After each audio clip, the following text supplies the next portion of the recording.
Rendez-vous. Bienvenue dans Derrière l'image, notre rendez-vous pour prendre le temps de décrypter l'info à partir de photos qui font sens. Et nous nous rendons aujourd'hui au Tchad où Idriss Déby a prêté serment la semaine dernière en tant que président. On le rappelle, il a remporté l'élection dès le premier tour. C'était le 6 mai, un scrutin boycotté par l'opposition. Les résultats de l'élection ont été annoncés dès le 9 mai, soit 3 jours après. Dans la foulée de l'annonce, des tirs de célébration, de fêtes donc, ont eu lieu dans différentes villes du pays, notamment à N'Djamena, la capitale. Des armes lourdes et légères ont été utilisées, dont une roquette. C'est notre image du jour. Vous allez la découvrir. Elle est commentée aujourd'hui par Chloé Lauvernier des Observateurs de France 24. Bonjour Chloé. Que nous dit cette photo exactement ? Eh bien, cette image montre les restes d'une roquette de type RPG-7, selon plusieurs experts que nous avons contactés. C'est précisément un porte-ailette, donc c'est la partie de la roquette qui permet de la stabiliser en vol. Et j'ai choisi de vous montrer cette image car les restes de cette roquette ont été retrouvés dans la maison d'un habitant de N'Djamena, dans le quartier Ridina. Cet habitant, il s'appelle Hassan Baba Abazen. Il a perdu sa femme le soir du 9 mai à cause de cette roquette qui est rentrée dans leur maison. Et ses 3 filles, âgées de 6 et 7 ans, ont aussi été blessées. Donc on va tout de suite écouter son témoignage pour comprendre ce qui s'est passé ce soir-là. Après avoir donné le résultat, on a commencé à écouter des tirs qui viennent de partout. Ma femme et mes enfants étaient dans la cour. Comme j'ai commencé à écouter des tirs, j'ai demandé à madame de faire entrer les enfants dans sa chambre. Et j'entends derrière moi un bruit que je n'arrive même pas à comprendre. Un bruit que jusqu'à là, je n'arrive même pas vraiment à le décrire. C'était fort horrible. Dès que je me suis retourné, je vois ma femme par terre, du sang qui coulait partout, mes enfants. J'ai crié. Entre-temps, j'ai même perdu un peu connaissance. J'ai crié à l'aide, au secours, au secours. On les a amenés à l'hôpital. Mais malheureusement, ma femme n'a pas pu résister. Voilà, donc cet habitant a perdu sa femme et ses 3 filles ont aussi été blessées. Elles ont reçu des éclats à différents endroits du corps. La plus grande a même été gravement touchée au niveau de l'abdomen. Donc c'est ce qu'on voit sur cette photo qu'on a évidemment décidé de flouter. Donc voilà, c'est encore une photo, comme vous pouvez le voir, de l'aîné. Voilà, événement absolument dramatique. Est-ce qu'on a des nouvelles des enfants de cette famille ? Oui, alors les 3 filles d'Hassan sont toutes sorties de l'hôpital. La plus grande qu'on a vue précédemment a été opérée au niveau du ventre et elles vont bien. En tout cas, elles sont hors de danger désormais. Mais tout ne va pas bien pour autant. On va réécouter leur père pour comprendre dans quel état d'esprit ils se trouvent actuellement. Ça va un peu, mais elle ne fait que demander leur maman. Et jusqu'à présent, on ne les a pas dit que leur maman est décédée. On continue à leur mentir en disant qu'elle est partie en voyage, voilà. Vous savez, c'était ma moitié qui est partie, donc moi-même je suis touché. C'est-à-dire psychologiquement, je suis là, d'accord, mais c'est compliqué. La nuit, on n'arrive pas à dormir, j'ai fait semblant, mais en réalité, je ne dors pas. On n'est même pas les responsables.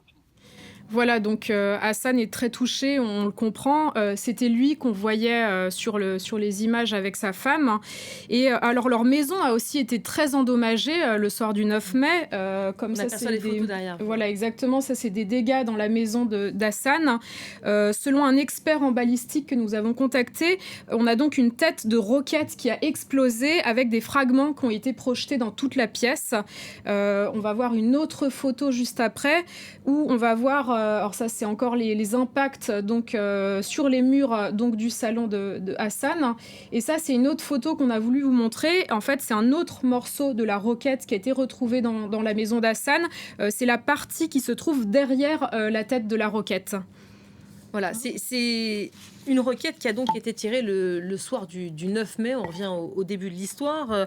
Des tirs de célébration avaient lieu un peu partout, dans différents endroits de N'Djamena. Est-ce que l'on sait si cette maison a été touchée par inadvertance ou s'il a été ciblé délibérément ? Alors, toujours selon l'expert en balistique que nous avons contacté, au vu de ces images, la maison n'était probablement pas visée en tant que telle.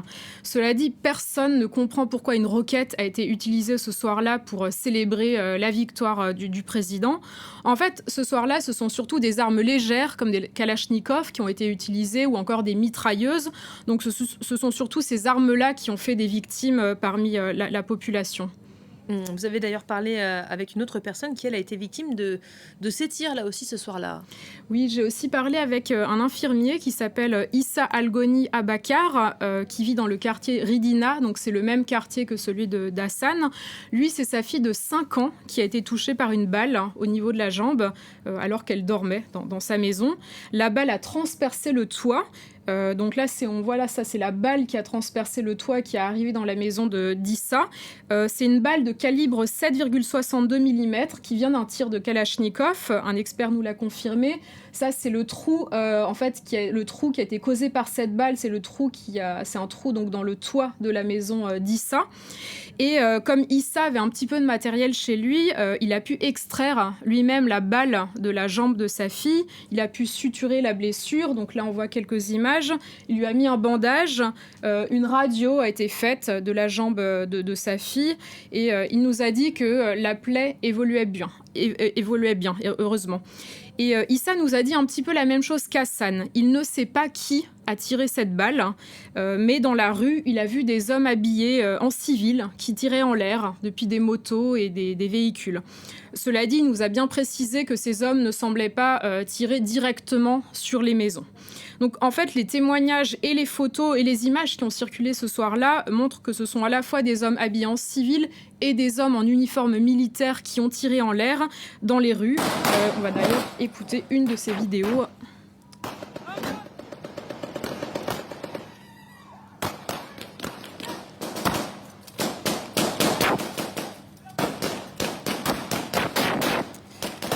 Voilà, donc là, en fait, ce sont des hommes en uniforme qui ont tiré depuis l'enceinte de la présidence à N'Djamena, donc le soir du 9 mai. Des tirs de célébration, donc si on vous suit bien, qui ne sont pas sans conséquences. Est-ce qu'on sait combien de personnes ont été tuées ou encore blessées ce soir-là ? Non, en fait, cela fait presque 3 semaines que ces tirs ont eu lieu et les autorités n'ont toujours pas communiqué de bilan des victimes.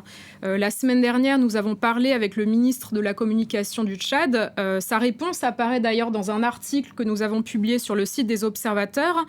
Il nous a dit qu'un bilan serait fait d'ici 2 ou 3 jours. Il a aussi reconnu qu'il y avait eu, je cite, beaucoup de blessés et peut-être 1 ou 2 morts, mais on attend toujours le bilan définitif. Alors du côté des médias tchadiens, le quotidien Le Progrès a recensé 7 morts, dont 6 dans la capitale et près d'une centaine de blessés. C'est un article qui a été publié le 13 mai. Et RFI et TV5 Monde, eux, ont parlé d'une dizaine de morts au moins dans la capitale. Alors, il faut rappeler qu'il n'a pas été facile pour les journalistes d'établir un bilan des victimes, car au lendemain de ces tirs de joie, une circulaire du ministère de la Santé a circulé.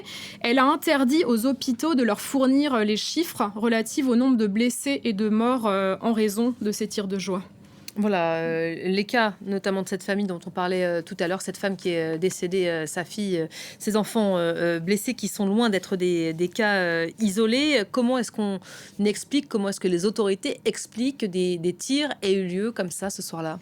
C'est effectivement la grande question. Selon le ministre de la Communication, ces tirs s'expliquent par une joie spontanée de la part des militaires après l'annonce du résultat de la présidentielle. Mais le ministre a quand même reconnu que les militaires avaient exprimé leur joie de façon excessive et disproportionnée. Donc il a condamné ce qui s'était passé. Il a dit qu'une enquête avait été ouverte et que les auteurs des tirs seraient poursuivis. Alors, de son côté, l'expert en balistique avec qui nous avons parlé nous a dit qu'il faudrait un meilleur encadrement de ces militaires, car en voyant l'une des vidéos, il a dit « Ces tirs ne semblent choquer personne alors qu'ils peuvent avoir des conséquences très graves ». Car on le rappelle, les tirs de joie font des morts chaque année dans différents pays du monde. C'est le cas notamment en Irak, au Liban, au Pakistan ou même aux États-Unis. Mais pour revenir au Tchad, ces tirs ont été interprétés aussi comme une forme d'intimidation. L'un de nos observateurs à N'Djamena nous a d'ailleurs raconté que le jour de l'élection, l'armée a déployé des armes lourdes un peu partout en ville avant même l'annonce des résultats. Cet observateur nous a dit, je cite, « C'était une façon de faire peur pour qu'il n'y ait pas de contestation des résultats et pas de manifestation ». Voilà, après, on va le rappeler, le résultat de cette élection qui a été annoncé seulement 3 jours après le scrutin, ce qui a surpris beaucoup d'observateurs et suscité des interrogations quant à la fiabilité des résultats. Merci beaucoup, Chloé Lauvernier, des observateurs de France 24. Cette enquête donc menée à partir de ces témoignages et après ces victimes, des blessés, mais aussi des morts, hein, cette soirée-là au Tchad.